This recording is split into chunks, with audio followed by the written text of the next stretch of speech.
아무것도 보이지 않는 깜깜한 길을 걸어본 적이 있으신가요?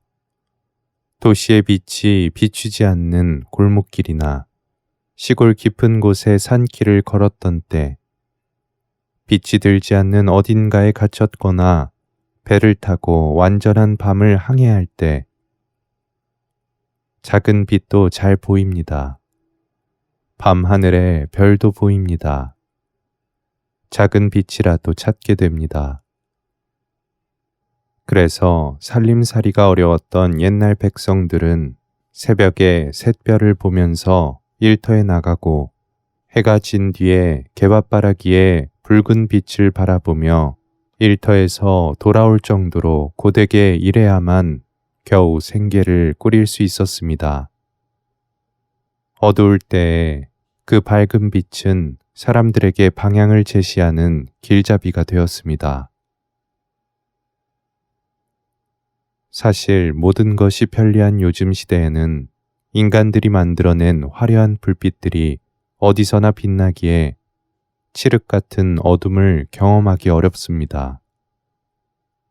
별빛이 필요 없어 보입니다. 그러나 그 인위적인 빛이 더 화려해지고 밝아질수록 우리 내면의 어둠은 더욱 짙게 깔리는 것 같습니다. 끝이 없을 것 같은 고뇌와 고통, 두려움 속에 빠집니다. 너무나 흔해진 우울증과 정신불안, 그리고 스스로 목숨을 끊기까지. 가장 심각한 것은 고통도 슬픔도 거짓 안락과 웃음 속에 무뎌진 것입니다. 어둠을 걷는 일이 당연한 것처럼 보입니다. 아기 예수님께서 태어나셨을 때 이 땅에는 별이 떠오릅니다. 어둠 속에서 빛을 밝혀주는 새벽별, 갓 태어난 아기 예수님처럼 연약하지만 밝은 빛이 이 땅을 비춥니다. 동방 박사들은 새롭게 떠오른 빛을 발견합니다. 이름 없는 별. 그러나 다른 사람들은 그 별을 우습게 보았습니다. 동방 박사들은 초자연적인 도움 없이 오로지 천문학적인 계산과 그들의 몸에 허락하던 얼마 안 되는 잠마저 기꺼이 포기하고 음식 먹는 것도 잊고 연구하였습니다. 별의 이름과 비밀을 알아냅니다. 별의 이름은 메시아, 그 비밀은 메시아가 세상에 왔다는 것. 동방 박사들은 경배하기 위하여 각각 동쪽, 북쪽, 남쪽에서 남몰래 길을 떠납니다. 마리아 발도르타에게 주신 예수님 말씀에 따르면 이들은 각각 인도, 몽골, 그리고 부룬디 부근으로 추정되는 오지에서 왔다고 합니다. 아프리카도 멀지만 인도와 몽골은 훨씬 더 멉니다. 그러나 그들은 산과 광야, 골짜기와 강, 사막의 먼 길을 떠납니다. 약 3,000km에서 4,000km 정도의 거리를 걸었을 것입니다. 매일 하루에 10km가 넘는 거리를 달렸을 것입니다. 그것도 약 10개월이라는 긴 세월 동안을.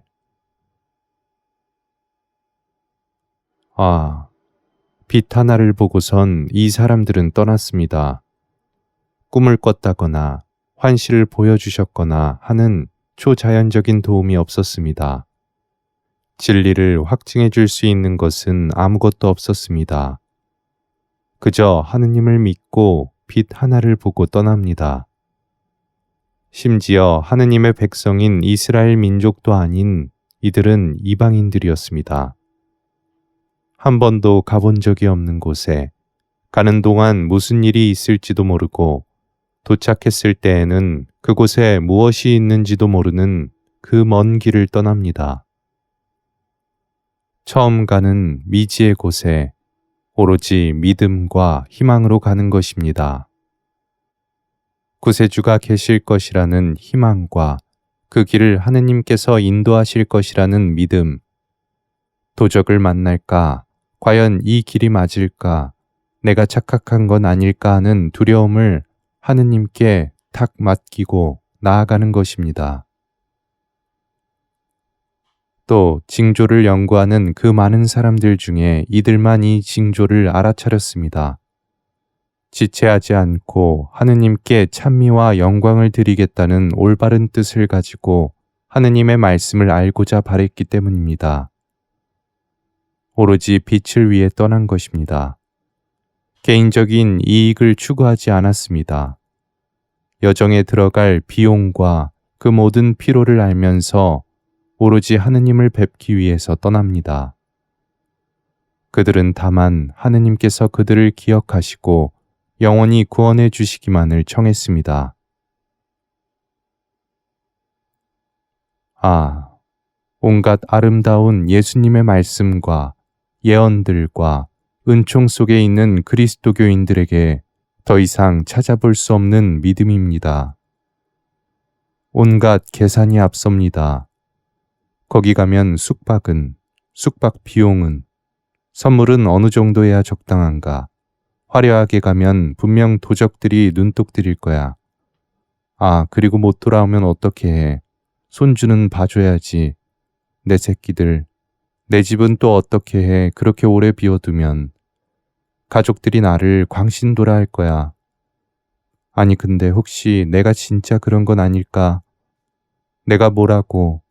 나만 특별히 사랑하시는 것도 아니고. 내가 혹시 사이비인가? 그래, 유난 떨지 말자. 저 별이 뭐라고. 그래, 저 별이 뭐라고. 아, 안 됩니다. 안 됩니다. 특별합니다. 하느님의 아들, 딸이 특별하지 않으면 어느 누가 특별하겠습니까? 나만 특별하지 않습니다. 인간의 사랑과는 달라서 하느님께서는 온 인류, 심지어 살인자까지도 모두 한 사람 한 사람을 특별히 사랑하고 섬세하게 보살필 줄을 아십니다. 죄는 분명 미워하시고 용납하지 않으시지만 모두가 특별한 사랑을 받는 하느님의 자녀입니다. 그 사랑을 받아들이는 몫은 우리에게 달려 있습니다. 나만 특별하지는 않습니다. 그러나 그 극진한 사랑을 특별한 사랑인 줄 믿고 희망하고 사랑을 돌려드리겠다는 응답을 하는 건 나입니다. 그 사랑을 온전히 믿고 빛으로 걸어가겠다고 마음먹는 것은 내가 할 일입니다. 그 각별한 하느님의 사랑을 믿을 줄만 안다면 나는 특별합니다. 은총이 가득합니다. 동방 박사들은 그런 선택을 했고 그런 선택을 한 착한 뜻을 가진 사람들에게 악인도 돌보시는 하느님께서 내치실 리가 있겠습니까? 어둠의 길 끝에 마침내 그 빛을 만나게 되었습니다. 빛을 안고 계시는 마리아도 만납니다. 동방 박사들과 같이 지극한 겸손과 자아 포기로 하느님의 충실한 보호자가 되어 있는 요셉도 만납니다. 박사들은 그들의 놀라운 여정의 이야기를 전합니다. 온 인류를 구원하실 아기의 고통스러운 삶에 대하여도 얘기합니다. 하느님의 놀라운 섭리와 사랑, 인간의 기쁨과 슬픔을 함께 나눕니다.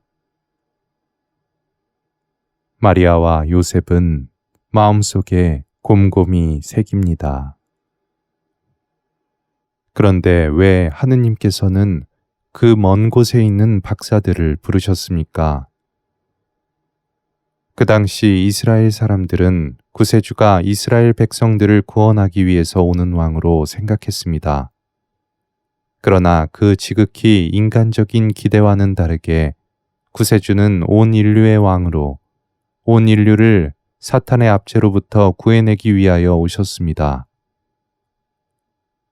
그러니 온 인류는 이 왕을 경배하러 가야 마땅했습니다. 그러나 무지하고 죄의 지배에 있는 인류는 왕이 오신 줄 모릅니다. 구세주를 알지 못했던 온 땅의 사람들과 미래에 구세주를 받아들이고 사랑할 모든 민족들을 대신하여 누군가 갔어야만 했습니다. 동방 박사들은 동쪽에서, 북쪽에서, 남쪽에서 먼 길을 떠납니다. 서쪽에 계셨던 주님을 뵙고 아기 예수께서 유일한 구세주시라는 것을 온 인류를 대신하여 말씀드리고 찬미드립니다. 하느님께 우리를 대신하여 말씀드립니다. 하느님을 사랑한다고, 미워하는 것이 아니라 모를 뿐이라고, 잘 오셨다고, 우리 인류는 환영하고 찬미하고 경배드린다고, 우리를 구원해 주러 오셔서 감사하다고. 그리고 2000년이 지난 오늘날 예수님을 모르는 사람은 이 땅에 없게 되었습니다. 예수님이 구세주이시고 하느님이시라는 것이 온 땅에 알려지기까지 2000년이 걸렸습니다. 예수님이 온 인류의 왕이라는 것을 받아들이지 않거나 잘 모르거나 무관심하거나 잘못 알고 있을 뿐 복음은 세상 곳곳에 선포되었습니다. 하느님의 나라는 선포되었습니다. 그래서 요한은 하느님의 도성은 동쪽에 성문이 셋, 북쪽에 성문이 셋, 남쪽에 성문이 셋, 서쪽에 성문이 셋 있다고 말합니다. 셋이라는 수는 모두에게 열려있는 성문을 통하여 하늘과 땅 위의 모든 것과 심지어 만물의 창조주 하느님 아버지와 그분의 아드님과 성령의 새 위격까지도 우리 인간에게 열려 있음을 의미합니다. 도성의 성문은 어느 쪽으로든지 똑같이 셋씩 나 있습니다.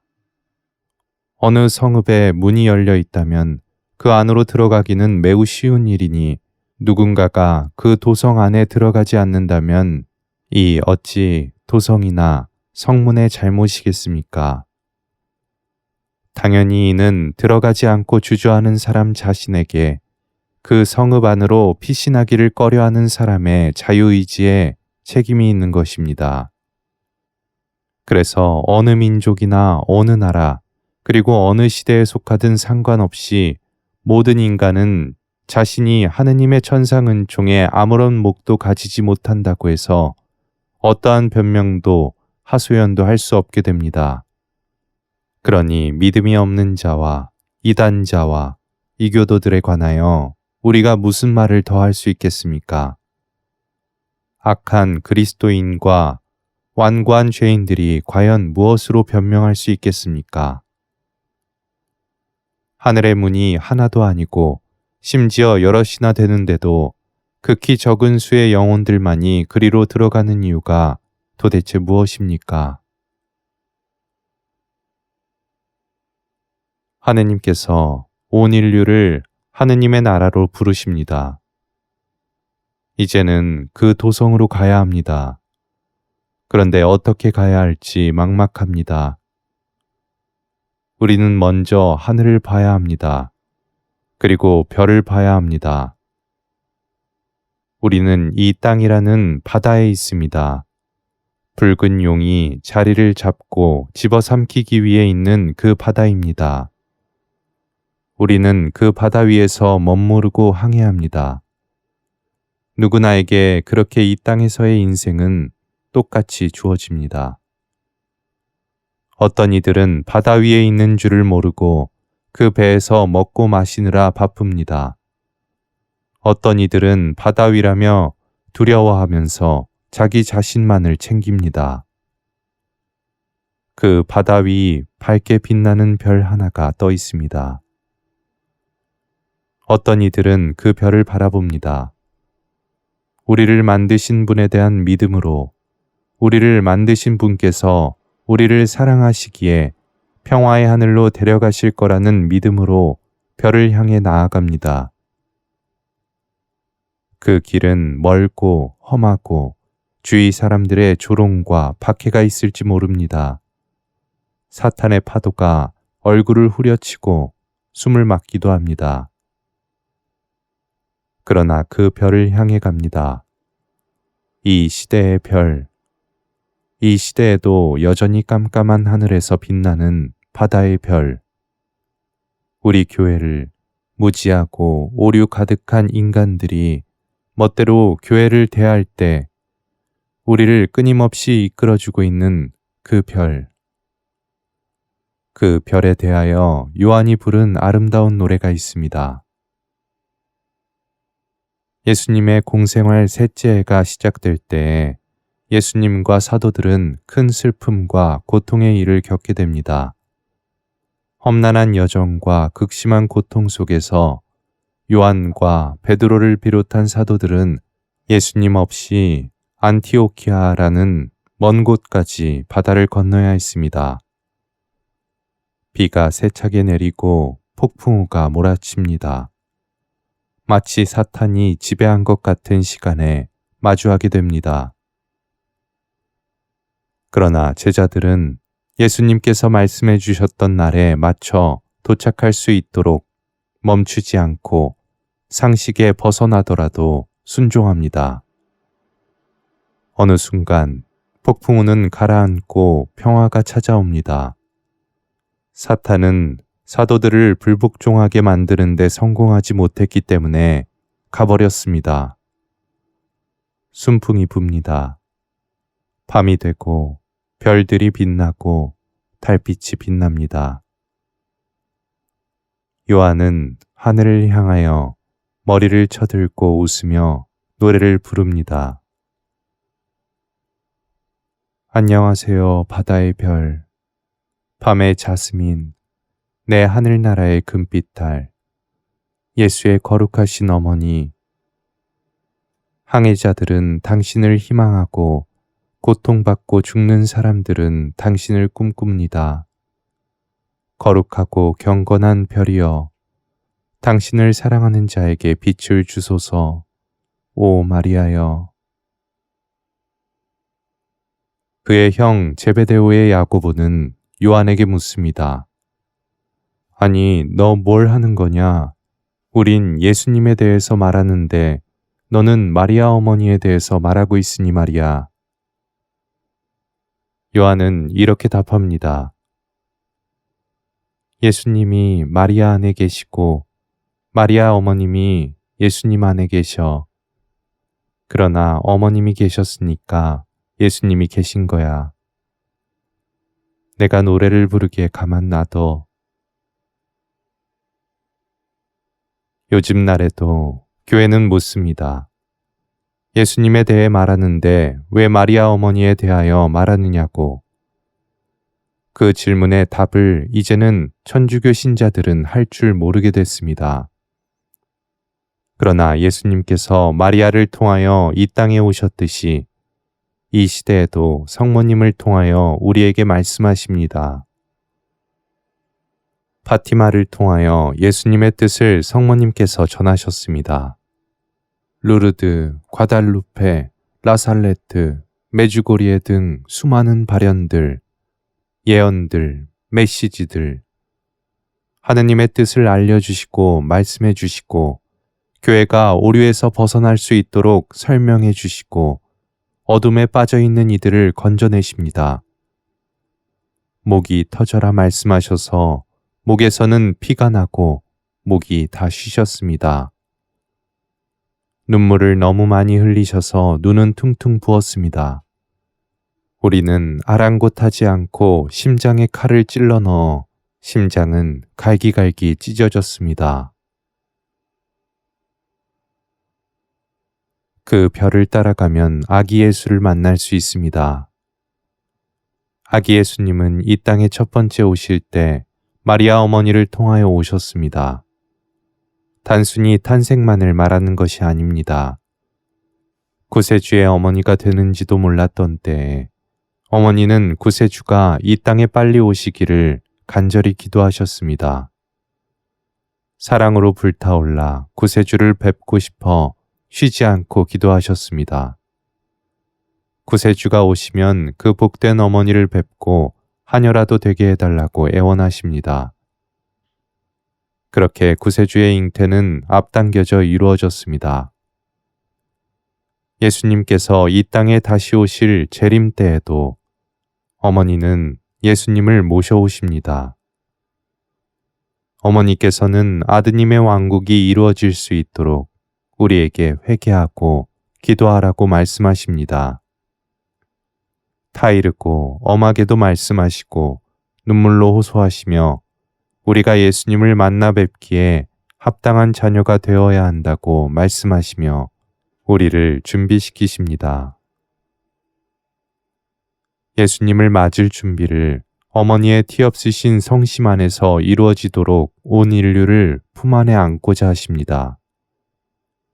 왜 준비시키실까요? 재림의 날은 심판의 날이기 때문일까요? 그것도 맞겠지만 예수님께서는 우리가 예수님의 재림을 심판으로 축소시키는 것을 슬퍼하십니다. 심판을 하기 위해서 오시는 것이 아닙니다. 예수님의 나라가 와야 하기 때문에 심판이 이루어져야 하는 것입니다. 그 나라, 새 하늘, 새 땅은 빛의 나라입니다. 그곳은 어둠이 없어야 하기 때문에 어둠의 자녀들은 있을 수가 없습니다. 그래서 빛의 자녀가 될 수 있도록 엄마로서 보살펴 주시는 것입니다. 어둠에 머무르길 원할 자녀들, 그들도 빛을 받아들인다면 얼마나 좋을까요? 아버지, 어머니께서 얼마나 기뻐하실까요? 그런데 빛이 어디에 떠 있습니까? 별이 어디로 우리를 이끕니까? 별빛은 거룩한 성전이 있는 위대한 예루살렘 위에 떠 있지 않았습니다. 작은 골 베들레헴에 떠 있었습니다. 예루살렘의 높은 사제들과 율법학자들이 주님을 경배하러 가지 않았습니다.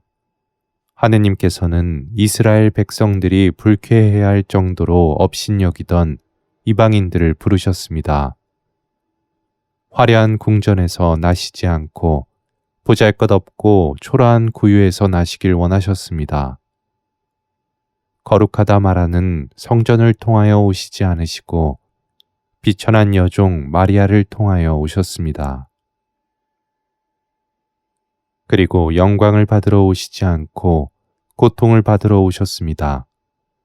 찬미가 아니라 매맞으러 오셨고 왕관이 아닌 가시관을 쓰셨습니다.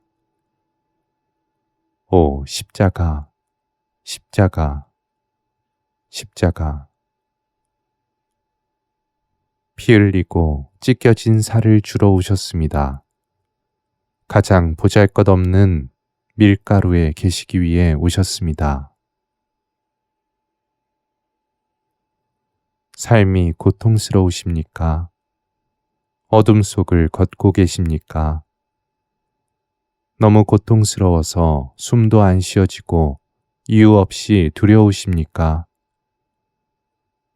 그렇다면 행복하십니다. 낮추어지고 부서지고 모욕당하고 무시당하십니까? 눈물이 마를 날이 없으시다면 참으로 복되십니다. 혹시 왜 나만이라며 불평하십니까? 불평해야 할 것이 아니라 기뻐해야 합니다. 고통을 기쁨으로 참아받고 계시다면 은총이 가득하십니다.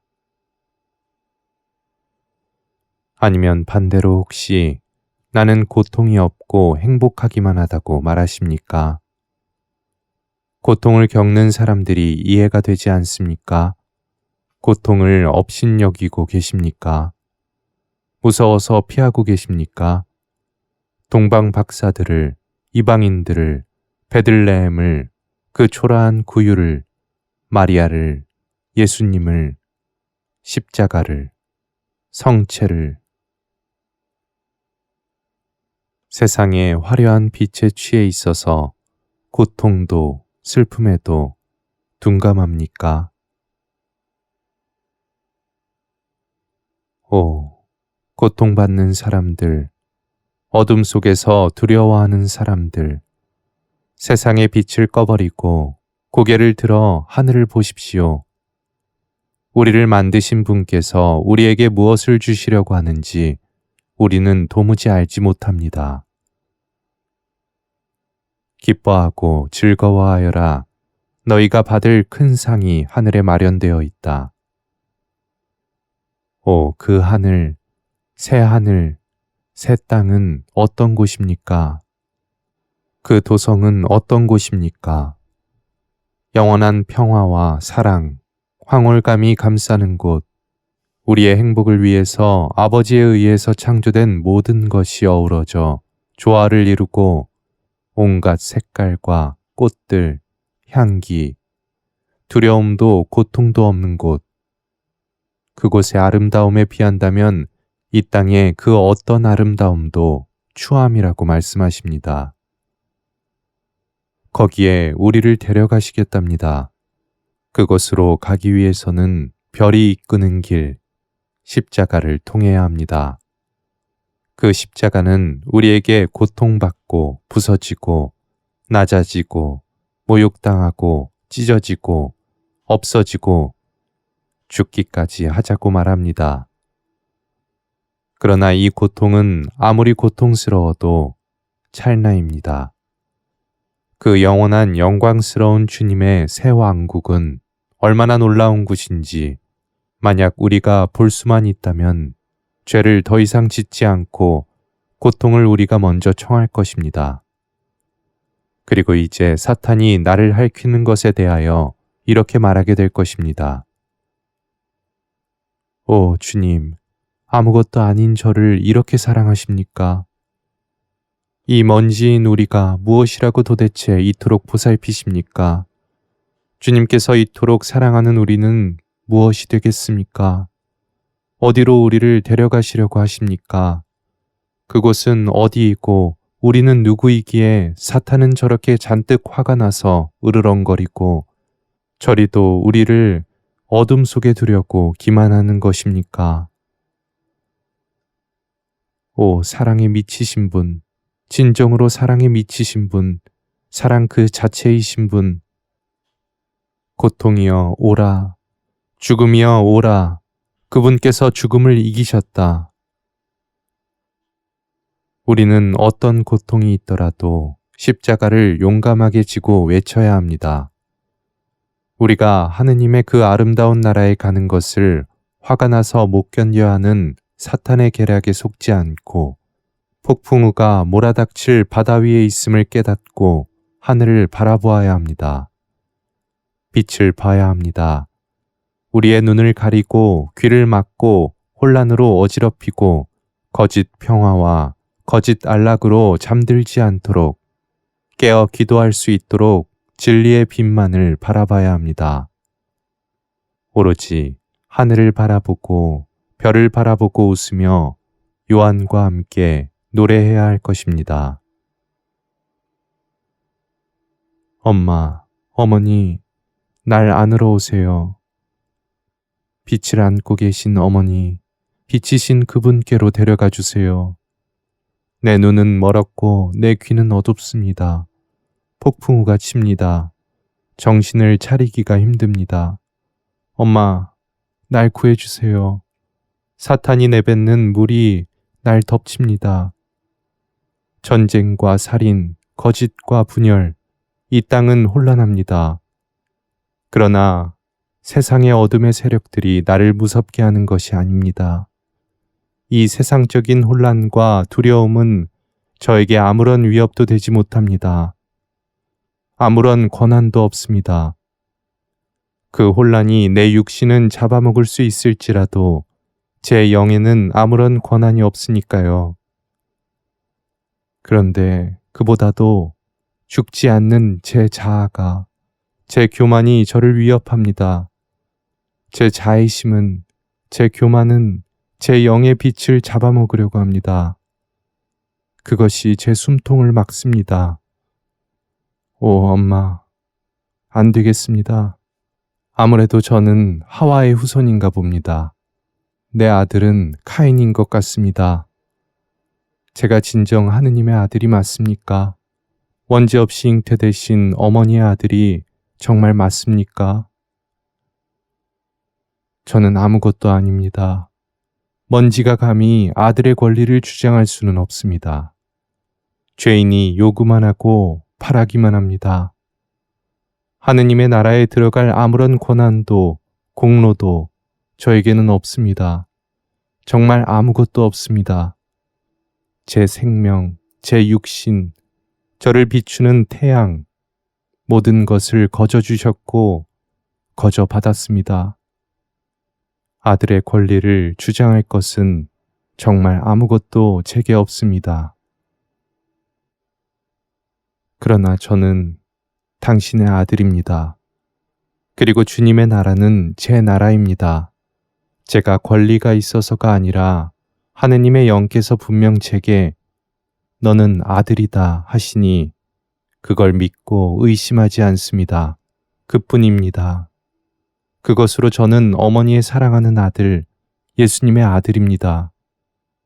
어둠 속을 항해하는 데에는 그것으로 충분합니다. 저는 칠흑 같은 밤길을 별빛만 바라보고 떠납니다. 어머니, 저뿐 아니고 제가 사랑하는 이들도 어머니께 온전히 바칩니다. 아직 예수님을 받아들이지 못하는 이들, 아직 제가 사랑하지 못하는 이들까지도 어머니 발 앞에 바칩니다.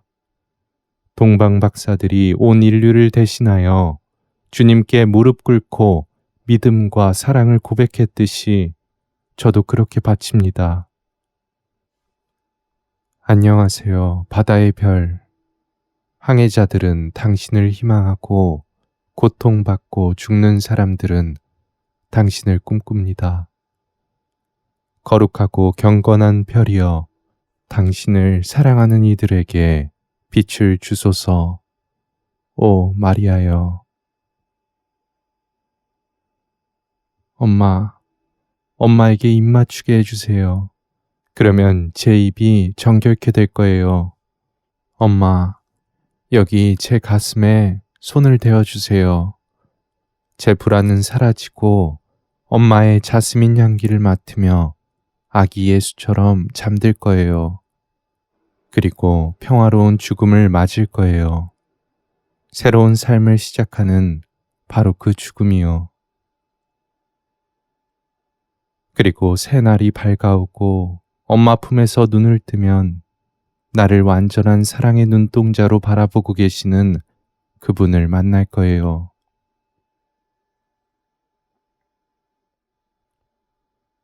요한의 묵시록은 이렇게 끝맺습니다.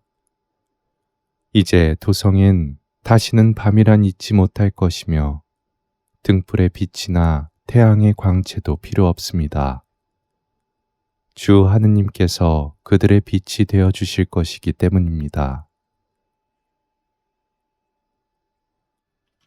바다의 별이신 어머니가 선종하신 고삐 신부님께 주셨던 메시지를 묵상하며 마치겠습니다.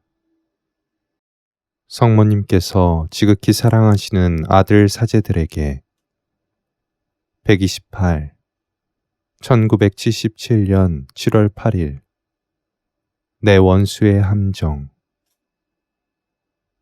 티없는 내 성심을 온전히 신뢰하면서 사랑하는 아들들아, 내가 인도하는 대로 너희 자신을 맡겨다오.